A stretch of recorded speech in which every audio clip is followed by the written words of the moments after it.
So like on your allocation of overhead, how do you figure what percent to allocate to each department? Yeah, it is a great question. And so we use Yes. 3 methods. Hey, your dad said I asked a great question. 3 methods. And so you use all 3 methods. It's not just, I'm going to use one method.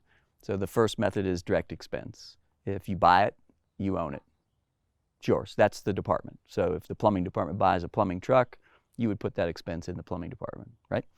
The second method, and so you go through the chart of accounts fully and go, is it direct expense?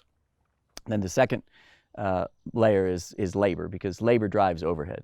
Sales is not a method of driving overhead. If you raise your price 10%, overhead doesn't go up a penny, right? You get to keep that as full profit. So a lot of people think sales is the way to do it, but that's exactly the opposite. So lazy accountants will do that, and because a contractor may not know it, they can't question it. So labor, on the other hand, if we run 2 calls to the same service call, we know we've spent more labor, we know we've spent more gasoline, more maintenance on the truck, more risk, more general liability insurance, right? So labor is what drives overhead. So we look at the labor in each department and we create a ratio.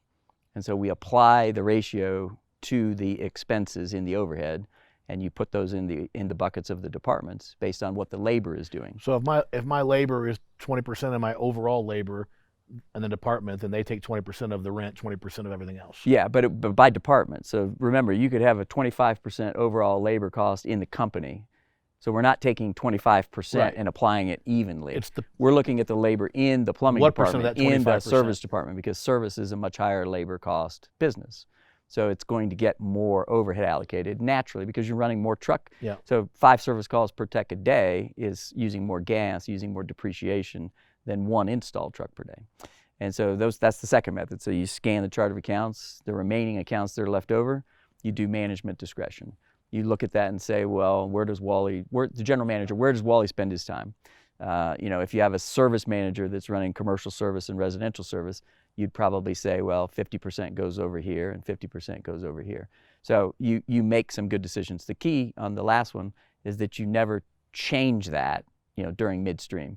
You maintain consistency on that decision. So if you decided to split rent up over 5 departments, 20% of the rent to each department, you don't flip-flop around. Right. You follow me? You It is what it is. remain at 20%.